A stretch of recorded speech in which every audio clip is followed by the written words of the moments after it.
రాష్ట్రాల్లో దేశవ్యాప్తంగా ఉన్న తెలుగు వాళ్లకు పరిచయం అక్కర్లేని పార్టీ. విజయం ఇంటి పేరు అన్నట్టు బీఆర్ఎస్ అప్రతిహతంగా దశాబ్దికాలం దూసుకెళ్లింది. తెలంగాణ రాష్ట్రం ఏర్పడ్డాక మొట్టమొదటిసారిగా టీఆర్ఎస్ సర్కార్ ఏర్పాటైంది. ఉద్యమ పార్టీ రాజకీయ పార్టీగా మారి అధికార పగ్గాలు చేపట్టింది. 10 ఏళ్ల పాటు పట్టిందల్లా బంగారంగా ఎన్నికలు నిలబడిన చోటల్లా గెలుపు పిలుపును వినిపిస్తూ ముందుకు సాగింది. ఈ నేపథ్యంలో రజతోత్సవ ఏర్పాట్లను ఈ ఏడాది జరుపుకుంటోంది.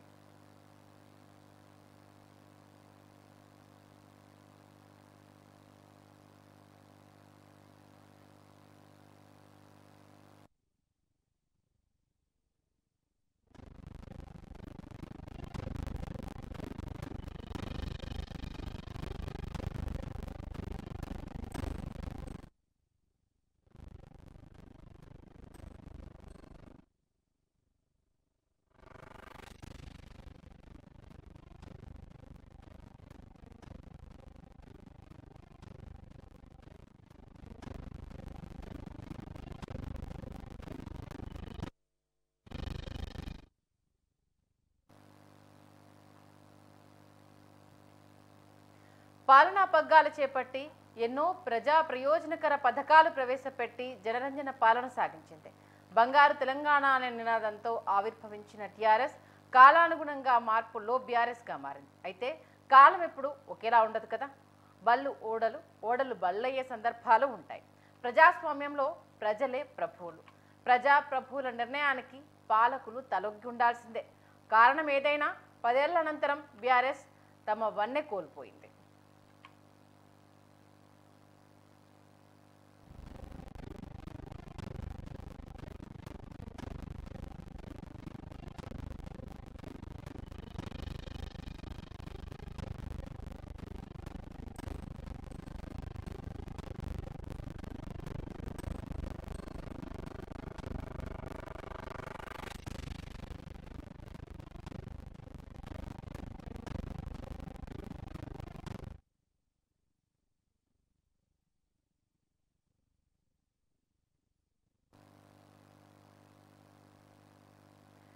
దేశంలో ఉనికి కోల్పోతున్న తరుణంలో కాంగ్రెస్ పార్టీకి కర్ణాటక ఊపిరిపోసింది. అనంతరం తెలంగాణలో దిగ్గజ పార్టీ బీఆర్ఎస్ సర్కార్ను కాంగ్రెస్ కూలదోసి తాను గద్దెనెక్కింది. అయితే బీఆర్ఎస్ పూర్వ వైభవం కోసం ఎన్నో ప్రయత్నాలు సాగిస్తోంది. ఈ నేపథ్యంలో పార్టీ రజతోత్సవ వేడుకలను అంగరంగ వైభవంగా నిర్వహించేందుకు సమాయత్తమవుతోంది.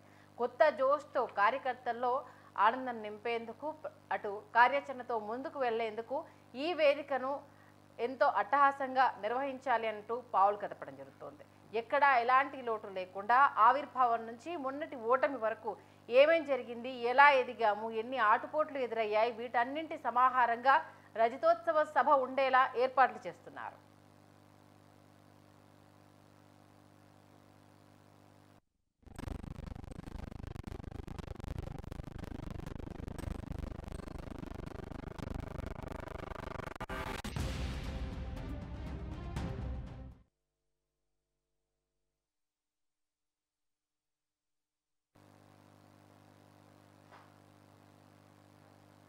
బీఆర్ఎస్ రజతోత్సవ ఆవిర్భావ దినోత్సవం సందర్భంగా హన్మకొండ జిల్లా ఎల్కతుర్తి వేదిక అయింది. దీనికోసం భారీ బహిరంగ సభను ఈ నెల 27న నిర్వహించబోతున్నారు. ఇందుకోసం భారీ ఎత్తున ఏర్పాటు చేస్తున్నారు.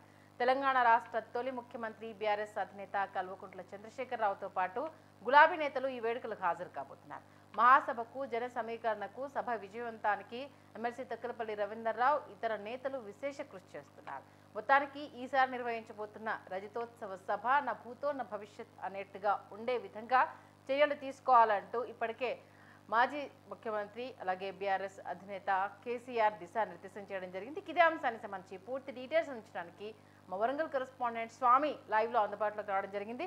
స్వామి, చెప్పండి, రజతోత్సవ సభను ఈసారి బీఆర్ఎస్ చాలా ప్రెస్టీజియస్గా తీసుకుంది. దానికి సంబంధించి ఏర్పాట్లు ఎలా సాగుతున్నాయి, ఎవరి పర్యవేక్షణలో ప్రజెంట్ ఏర్పాట్లు జరుగుతున్నాయి?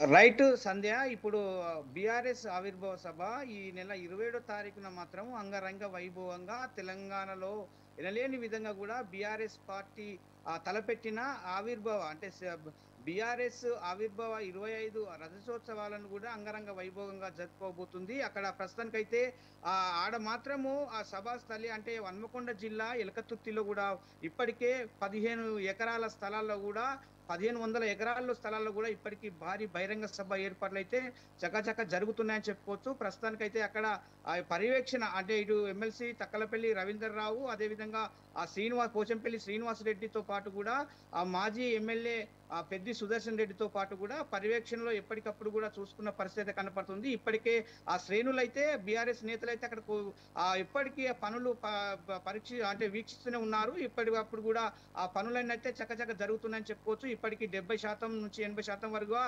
పూర్తిగా పనులన్నీ కంప్లీట్ అయినాయని చెప్పుకోవచ్చు. సభాస్థలి మాత్రము ఇటు హన్మకొండ జిల్లా, ఉమ్మడి వరంగల్ జిల్లాతో పాటు కూడా కరీంనగర్, అటుపక్క సిద్దిపేట కూడా జాతీయ రహదారిలో కూడా అక్కడ ఆ భారీ బహిరంగ సభ కూడా ఏర్పాటు చేసిన నేపథ్యం అయితే ఉంది. అక్కడికి వచ్చే వేలాది లక్షలాది బీఆర్ఎస్ కార్యకర్తలే కావచ్చు, ప్రజలే కావచ్చు, కేసీఆర్ ఉపన్యాసాన్ని వినడానికైతే 17న ఈ నెల 27న మాత్రం చాలా వరకు కూడా ఎక్కువ వేలాది సంఖ్యలో వచ్చే అవకాశాలు ఉన్నది చెప్పుకోవచ్చు. ప్రస్తుతానికైతే అక్కడ చాలా వరకు కూడా బీఆర్ఎస్ అంటే సభాస్థలిలో కూడా ఇలాంటి అవాంఛనీయ సంఘటనలు జరగకుండా పబ్లిక్ ఎలాంటి అవాంఛనీయ సంఘటనలు జరగకుండా పబ్లిక్ ఎలాంటి ఎండాకాలం అంటే తీవ్ర ఎండలు ఉన్నప్పటికీ కూడా సాయంత్రం 5 గంటలకు మీటింగ్ స్టార్ట్ అవుతుంది.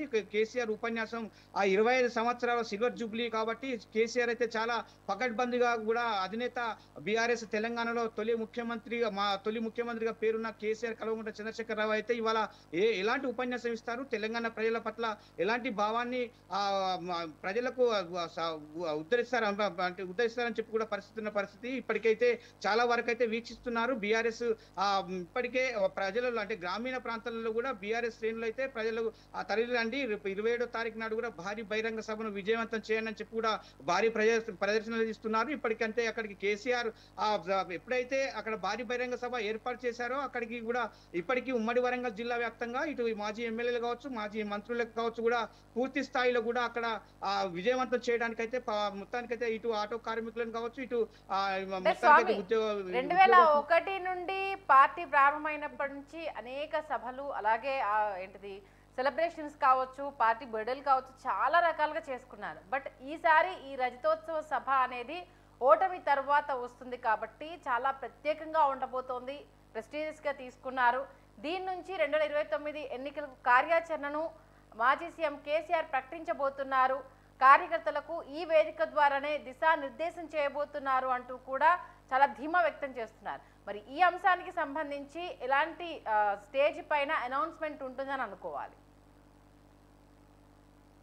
సంధ్య మీరు అన్నట్లుగానే పూర్తి స్థాయిలో అనుకోవచ్చు. ఎందుకంటే ఇది దిశానిర్దేశం చేసే ఇది భారీ బహిరంగ సభ అనుకోవచ్చు. ఇలా తెలంగాణ ప్రజల పట్ల కేసీఆర్ ఎలాంటి మొత్తానికి అభివృద్ధి బాటలు నడిపించింది. గతంలో బీఆర్ఎస్ 10 సంవత్సరాలు బీఆర్ఎస్ ప్రభుత్వం ఉంది. ఆ తెలంగాణ రాష్ట్ర ప్రజలకు ఏం చేసింది, ఇప్పుడున్న ఆ కాంగ్రెస్ ప్రభుత్వం కూడా గత అంటే 1.5 year లో కూడా ఎలాంటి చేసిందని చెప్పి కూడా అది దిశానిర్దేశం చేసే అవకాశాలు అయితే ఉన్నాయని చెప్పుకోవచ్చు. సంధ్య ఇప్పటికే ప్రస్తుతానికైతే అక్కడ మాత్రము ఇప్పటికీ వేలాది లక్షలాది జనాలు తెలంగాణ ప్రజలు వచ్చే అవకాశాలు ఉన్నాయి. కాబట్టి కేసీఆర్ ఎలాంటి దిశానిర్దేశం చేయబోతున్నారు, తెలంగాణ ప్రజల పట్ల ఎలాంటి బీఆర్ఎస్ నిర్ణయం తీసుకోబోతుంది అనేది కూడా ఒక కోణంలో కూడా తెలంగాణ ప్రజలు వేచి చూస్తున్న పరిస్థితి కనపడుతుంది. ఎందుకంటే అక్కడికి కూడా చాలా మంది పబ్లిక్ అంటే బీఆర్ఎస్ కార్యకర్తలే కావచ్చు, అభిమానులు కావచ్చు, చాలా మంది ప్రజలు వచ్చే అవకాశాలు అయితే కనపడతా ఉన్నాయి. ఎందుకంటే అంగరంగ వైభవంగా కూడా ఇవాళ దిశానిర్దేశాన్ని అయితే బీఆర్ఎస్ అధినేత కేసీఆర్ మొత్తానికైతే చేస్తున్న నేపథ్యంలో కూడా భారీ బహిరంగ సభ విజయవంతం కావడానికి హర్షణలు కూడా ఇవరకే మాజీ మంత్రులు కావచ్చు, మాజీ ఎమ్మెల్యేలు కావచ్చు, ప్రస్తుతం ఉన్న బీఆర్ఎస్ నేతలే కావచ్చు ప్రస్తుతానికైతే చూస్తున్న పరిస్థితి కనపడుతుంది. సంధ్య ఇప్పుడు ప్రస్తుతానికైతే ఈ దిశానిర్దేశం చేసే ఈ భారీ బహిరంగ సభ తెలంగాణ ప్రజలకు దిక్సూచిగా ఉండబోతుందని చెప్తున్న పరిస్థితి అయితే కనపడుతుందని చెప్పుకోవచ్చు. సంధ్య అంటే దీంతో పాటు ఒక మెయిన్ ఏంటంటే గతంలో అంటే బీఆర్ఎస్ పురుడు పోసుకున్నప్పటి నుంచి టీఆర్ఎస్ పురుడు పోసుకున్నప్పటి నుంచి చాలా మంది నేతలను విస్మరించారు. ఈసారి అలాంటి నేతలకు కూడా పిలుపులు వెళ్ళబోతున్నాయి.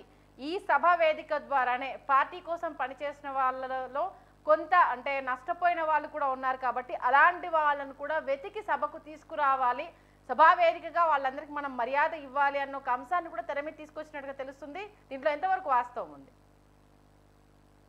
సంధ్య ఇది ముమ్మాటికి వాస్తవం అనుకోవచ్చు సంధ్య. ఇప్పటికే స్టేజ్ మీద ప్రతి ఒక్క బీఆర్ఎస్ శ్రేణులో వారికి ఇప్పటికీ ఆ కుమ్ములాటలు జరిగిన పరిస్థితి అయితే ఉంది. బీఆర్ఎస్ శ్రేణులను కూడా అందరినీ ఎవరిని కూడా వదిలిపెట్టకుండా తెలంగాణ తెలంగాణ మన టీఆర్ఎస్ గా పురుడు పోసుకున్నప్పటి నుంచి టీఆర్ఎస్ నుంచి బీఆర్ఎస్ గా పురుడు పోసుకొని జాతీయ స్థాయిలో బీఆర్ఎస్ వెళ్తున్న నేపథ్యంలో ఇప్పటికే ఈ స్టేజ్ మాత్రము 400 మీటర్ల దూరంలో కూడా విస్తీర్ణం ఉంటుంది. అక్కడ ఇప్పటికే మొత్తం 129 వెడల్పు 80 గల పొడవుతోని కూడా ఆ స్టేజ్ ఏర్పాటు చేశారు. ప్రతి ఒక్క నేతను అంటే బీఆర్ఎస్ అంటే టీఆర్ఎస్ తెలంగాణ ప్రత్యేక రాష్ట్రం కొరకు పోరాడి కూడా అలిగిన నేతలను కూడా జేఏసీలో సంబంధించిన నేతలను కూడా ఇప్పటికి బీఆర్ఎస్ లో పనిచేస్తున్న నేతలను కూడా అందరినీ పిలిచి కూడా ఇవాళ స్టేజ్ మీదకి రేపు రానున్న 27వ తారీఖు నాడు భారీ బహిరంగ సభలో కూడా అందరినీ అనౌన్స్ చేసి కూడా ఎవరిని కూడా వదిలిపెట్టకుండా కూడా తెలంగాణ రాష్ట్ర సాధనలో ఉన్న ముఖ్య నేతలను కూడా ఇప్పటికే ఉద్యమకారులను కూడా తీసుకొచ్చి కూడా అందరి మళ్ళా తెలంగాణ బీఆర్ఎస్ వైపు మళ్ళీ తెలంగాణలో ప్రభుత్వం రావడానికి ఇది బాసటగా ఉండాలని చెప్పి కూడా ఇవాళ కసరత్తు చేస్తున్న నేపథ్యం అయితే ఉందని చెప్పుకోవచ్చు సంధ్య. ఇప్పటికి ప్రస్తుతానికైతే ఎవరిని కూడా అంటే బీఆర్ఎస్ నేతలను ఏర్పాట్లకు సంబంధించి అంటే జరుగుతున్న నేపథ్యంలో కొంత నేతల మధ్య సమన్వయం లోపిస్తోంది, అకారణంగా గొడవలు పడుతున్నారు, ఏర్పాట్లకు సంబంధించి బాధ్యతలకు సంబంధించి ఒకరిపైన ఒకరు అరుచుకుంటున్నారు, నేతలు ఏంటంటే బాహాటంగానే తిట్టుకుంటున్నారు అంటూ కొన్ని కథనాలు మనం చూస్తున్నాము. అందులో నిజముందా, నిజంగానే ఏర్పాట్లకు సంబంధించి అన్న అత్యుత్సాహం చూపిస్తున్నారని ఈ రకంగా అనుకోవాలా?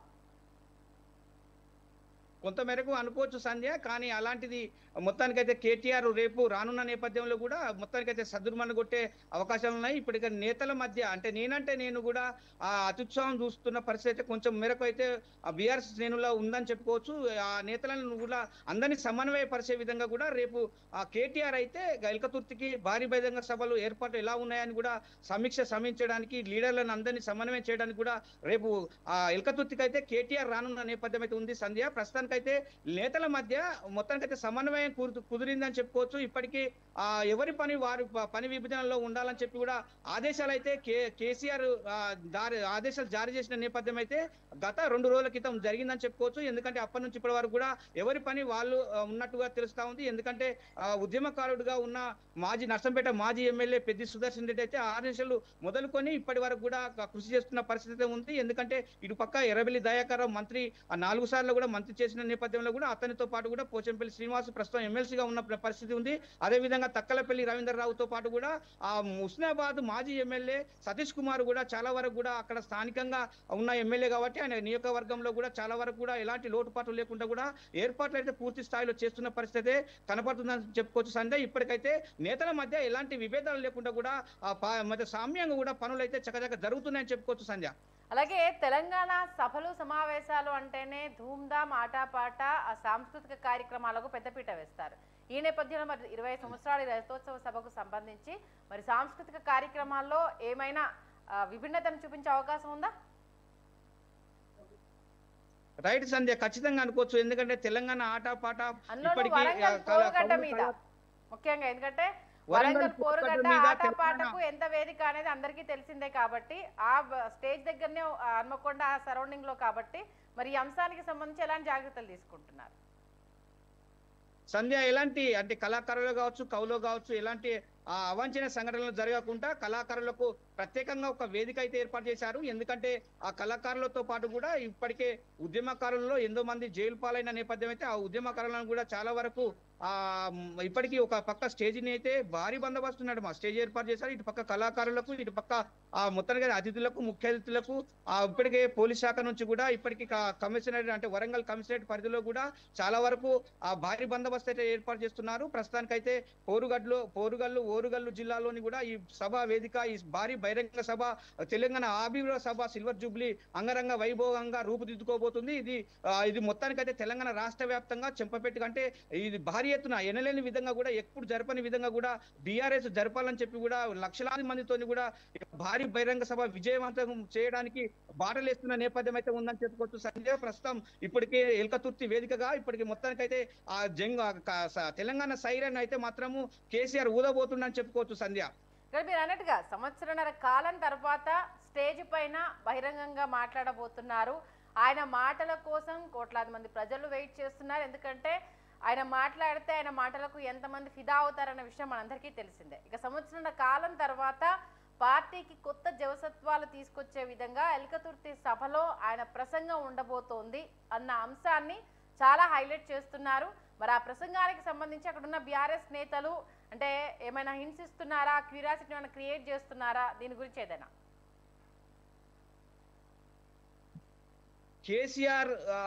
కేసీఆర్ రావడం తెలంగాణ వరం అని చెప్పి ఇప్పటికే వాళ్ళు రైటింగ్లు చేస్తున్న పరిస్థితి అయితే ఉంది. ఎందుకంటే సారే రావాలి మళ్ళీ కారే రావాలి అని, సారే గెలవాలి మళ్ళీ కారే రావాలనే నినాదంతో కూడా తెలంగాణ రాష్ట్రంలో మొత్తానికైతే ఇప్పటికే వాల్ రైటింగ్ తో మారుమోగుతుందని చెప్పుకోవచ్చు సంజయ్.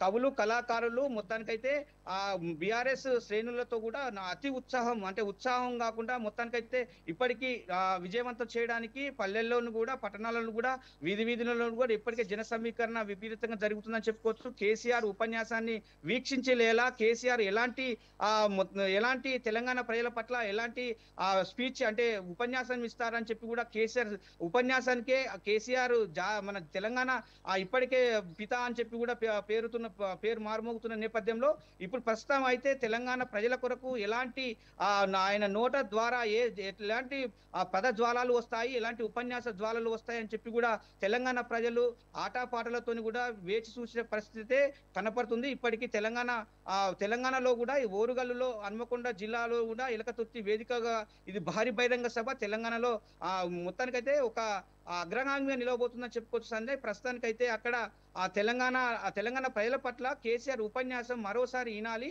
అనే భావనతో కూడా ఒక తెలంగాణ ప్రజలైతే చూస్తున్న నేపథ్యం అయితే ఉందని చెప్తున్నారు. ప్రస్తుతానికైతే ఇప్పటికీ ఎక్కడ చూసినా కానీ బీఆర్ఎస్ నేతలు వారం రోజుల పాటు కూడా పనిగా మొత్తానికైతే గ్రామాలలో కూడా పల్లెల్లో కూడా చెలో ఎలకతుర్తి అనే పేపర్లు పోస్టర్లు రిలీజ్ చేస్తున్న నేపథ్యంలో ఇప్పటికే చాలా వరకు కూడా ఇటు ఆటో కార్మికులు కావచ్చు, ఇటు పక్క కుల సంఘాలతో నేతలతో కూడా కావచ్చు, ఇటు పక్క ఎన్జిఓస్లతో కూడా కావచ్చు, ఇటు ఉద్యోగ సంఘాలతో కూడా ఇప్పటికే విపరీతమైన చర్చలు జరిపి కూడా భారీ బహిరంగ సభను విజయవంతం చేయడం కనుక ఇవాళ కేసీఆర్ అయితే ఎలాంటి ఉపన్యాసం ఇస్తారో మీరు ఒకసారి వినండి అని చెప్పి తెలంగాణ కోసం 10 సంవత్సరాలు ఎలాంటి పరిపాలన చేసింది, ఇప్పుడు వచ్చిన రేవంత్ సర్కార్ ఎలా చేస్తున్నారని చెప్పి కూడా ఇప్పటికే చేస్తున్న పరిస్థితి ఉంది. ఎందుకంటే ఇప్పటికే అక్కడ సభాస్థలిలో కూడా ఇప్పుడు ప్రస్తుతానికైతే కేఆర్ నాగరాజు వర్ధన్నపేట ఎమ్మెల్యే ఉన్నారు కూడా ఇప్పుడు స్వచ్ఛందంగా కూడా అక్కడ సభ స్థలం కొరకు కొన్ని ఎకరాలు అయితే రైతులైతే ఇస్తున్న నేపథ్యంలో అంత ఉచితంగా ఎలాంటి రుసుము తీసుకోకుండా కూడా మా స్థలాలు మేము ఇస్తాం భారీ బహిరంగ సభకు అని చెప్పి కూడా చెప్తున్న పరిస్థితి ఉంది. ఎలాంటి వాళ్ళ రైతుల పట్ల మభ్య పెట్టడం కానీ, రైతులకు ఎలాంటి పైసలు అంటే డబ్బులు ఇవ్వడం కానీ అలాంటి చేయకుండా కూడా స్వచ్ఛందంగా రైతులైతే వచ్చి ఇవాళ కేసీఆర్ సభ సక్సెస్ఫుల్ కావాలని చెప్పి కూడా కోరుకొని కూడా ఇవాళ ప్రస్తుతానికైతే అక్కడ ఆడ మాత్రము రైతులను సేకరణ చేసిన పరిస్థితి ఉంది. ఇప్పుడు భారీ బహిరంగ సభ పూర్తి స్థాయిలో ఏర్పాట్లు ఇప్పటికే కేసీఆర్ తెలంగాణ ప్రజల పట్ల ఎలాంటి ఉపన్యాసాన్ని ఇవ్వబోతున్నారో చాలా వరకు కూడా ప్రజలైతే వీక్షించడానికైతే భారీ బహిరంగ సభ తరలి వచ్చే అవకాశాలు అయితే ఎక్కువ కనపడుతున్నాయి సంధ్య చెప్పుకోవచ్చు. ఓకే, థ్యాంక్ యూ స్వామి. మొత్తానికి ఎంతో ఆసక్తిగా తెలంగాణ ప్రజలు ఎదురు చూస్తున్నారు అటు రజతోత్సవ సభకు సంబంధించి. ఎందుకంటే మాజీ సీఎం కేసీఆర్ ఈ సభకు హాజరవబోతున్న నేపథ్యంలో ఆయన ఏం చెప్పబోతున్నారు, ఏం మాట్లాడబోతున్నారు అన్న ఉత్కంఠ అయితే ప్రతి ఒక్కరిలో ఉంది. ఎందుకంటే సంవత్సరన్నర కాలం తర్వాత ఆయన బహిరంగ స్టేజ్ పైన మాట్లాడబోతున్నారు. ఈ స్టేజ్ వేదికగానే 2029 ఎన్నికల శంఖారావానికి సంబంధించి ఇప్పటి నుంచే మనం జనాల్లో ఉండాలి, పార్టీకి సంబంధించి ప్రతి విషయంలో మన ఉత్సాహం చూపించాలి అంటూ నేతలకు దిశానిర్దేశం చేయబోతున్నారు. దీంతో పాటు 2001 ఆవిర్భావం నుంచి మొదలుకొని ఇప్పటి వరకు అంటే టీఆర్ఎస్ పార్టీ స్థాపన జరిగినప్పటి నుంచి బీఆర్ఎస్గా రూపాంతరం చెందినంత వరకు ఎన్ని విజయాలు సాధించాము, ఎన్ని ఆటుపోట్లను ఎదుర్కొన్నాము, ఎందరితో ఫైట్ చేశాము, తెలంగాణ తెచ్చుడో సచ్చుడో అన్న నినాదంతో తెర మీదకి వచ్చిన టీఆర్ఎస్ పార్టీ దానికి సంబంధించి మాజీ సీఎం కేసీఆర్ చేసిన కృషి ప్రతి ఒక్క కార్యకర్త గుర్తు చేసుకోవాలి, ఇది ప్రజల్లోకి తీసుకెళ్ళాలి. ఈసారి కష్టపడిన ప్రతి కార్యకర్తకు ఆ గౌరవం దక్కాలి. ఖచ్చితంగా పార్టీ కోసం పనిచేసిన వాళ్ళను గతంలో విస్మరించిన అనేక అంశాలకు సంబంధించి ఈసారి పకడ్బందీగా జనాల్లోకి వెళ్ళాలి. దాంతోపాటు అంటే బీఆర్ఎస్ మొదటి నుంచి చెప్తున్నది కాంగ్రెస్ సర్కార్ వచ్చిన కొన్ని రోజుల్లోనే ప్రజల నుంచి వ్యతిరేకత వ్యక్తం అయ్యింది అన్న అంశాన్ని ఇక్కడ ప్రధాన ఎజెండాగా చేసుకుంటూ రజతోత్సవ సభలో ప్రజల్ని ఉద్దేశించి మాట్లాడే అవకాశం ఉన్నట్టుగా తెలుస్తుంది. ఈ నేపథ్యంలో 10 ఏళ్లలో బీఆర్ఎస్ గవర్నమెంట్ చేసిందేంటి, ఇప్పుడు కాంగ్రెస్ గవర్నమెంట్ చేస్తున్నదేంటి, ఎలా ఉన్న తెలంగాణను ఎలా చేశారు అంటూ ఈ అంశాన్నే ప్రాథమికంగా బేస్ చేసుకొని మాజీ సీఎం కేసీఆర్ మాట్లాడబోతున్నట్టుగా తెలుస్తుంది. దాంతోపాటు టీఆర్ఎస్ నుంచి బీఆర్ఎస్గా మారినంత వరకు జర్నీ కావచ్చు, నేతలు ఆయనతో కలిసి నడిచిన తీరు కావచ్చు, తెలంగాణ ప్రజలు చేదోడు వాదోడుగా ఉన్న విషయం కావచ్చు, అలాగే ఎన్నో గొప్ప విజయాలను, అలాగే ప్రపంచం మొత్తం తెలంగాణ వైపు చూసిన విధానాన్ని, తెలంగాణను నంబర్ 1 స్టేట్గా మార్చిన అనేక అంశాలను ఈ సభ వేదికగా కేసీఆర్ చెప్పబోతున్నట్టుగా తెలుస్తోంది. మరో 6 రోజుల సమయం ఉన్న నేపథ్యంలో దానికి సంబంధించి అయితే ఏర్పాట్లు చకచకా జరుగుతున్నాయి. ప్రతి ఒక్క నేత, ప్రతి ఒక్క కార్యకర్త ఈ అంశానికి సంబంధించి మమేకమవుతూ పనిచేస్తున్నారు. జన సమీకరణ దగ్గర నుండి ప్రతి ఒక్క అంశానికి ఎండల తీవ్రత ఎక్కువగా ఉంది కాబట్టి ఆ అంశాలని కూడా దృష్టిలో పెట్టుకొని వచ్చే వాళ్లకు ఎలాంటి ఇబ్బందులు కలగకుండా రూట్ మ్యాప్ను క్లియర్ చేయడం కానీ, ఇక్కడ ఫుడ్ స్టాల్ సంబంధించి కావచ్చు, వాటర్ ప్యాకెట్స్ కావచ్చు, ఒక్కటేంటి ఎక్కడా ఎలాంటి ఇబ్బంది తలగకుండా రజతోత్సవ సభ ప్రతి ఒక్కరికి గుర్తుండిపోయే విధంగా ఏర్పాట్లు చేయాలంటూ కూడా అధినేత దిశానిర్దేశం చేయడం జరిగింది. గత కొన్ని రోజులుగా ఈ అంశానికి సంబంధించి అందుబాటులో ఉన్న ప్రతి ఒక్క నేతతో మాట్లాడుతూ ప్రతి ఒక్కరూ మమేకం అవ్వాల్సిన సభ కాబట్టి అందరూ బాధ్యతలు పంచుకోవాలి, బాధ్యతగా పనిచేయాలి. ఈ సభ నుంచే మనం శంఖారావం పూరించబోతున్నాము, ఇక ఉపేక్షించింది చాలు, ఇక మన యుద్ధం ప్రకటించే సమయం ఆసన్నమైంది అంటూ కూడా నేతలకు దిశానిర్దేశం చేసేందుకు సర్వం సిద్ధం చేస్తున్నట్టుగా తెలుస్తోంది.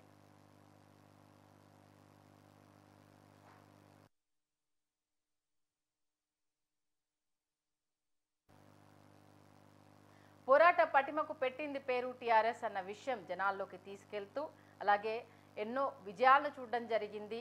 తెలంగాణ రాష్ట్రం ఆవిర్భవించాక 2 పర్యాయాలు కూడా అటు టీఆర్ఎస్ గవర్నమెంట్ ఫామ్ అయిన విషయం తెలిసిందే. 2 పర్యాయాలు కూడా ముఖ్యమంత్రిగా సీఎం కేసీఆర్ ఆధ్వర్యంలో అప్పుడు జరిగినవేంటి, ఇప్పుడు కొత్త ప్రభుత్వం ఏర్పడాక ప్రజలు పడుతున్న ఇబ్బందులు ఏంటి అన్న మెయిన్ అజెండాగానే రజతోత్సవ సభ పాయింట్ ఉండబోతుంది అన్నట్టుగా తెలుస్తుంది. దీంతోపాటు గతంలో జరిగిన కీర్తి కిరీటాల గురించి కూడా ప్రజల ముందు ఉంచే ప్రయత్నం చేస్తూ 2029 ఎన్నికల్లో ఎలా ముందుకెళ్లబోతున్నా అన్న అంశాన్ని ప్రజల అంటే సభా వేదికగా ప్రజల్లోకి తీసుకెళ్లేందుకైతే ఈ సభను ఉద్దేశించి ప్లాన్ చేసినట్టుగా అయితే తెలుస్తుంది.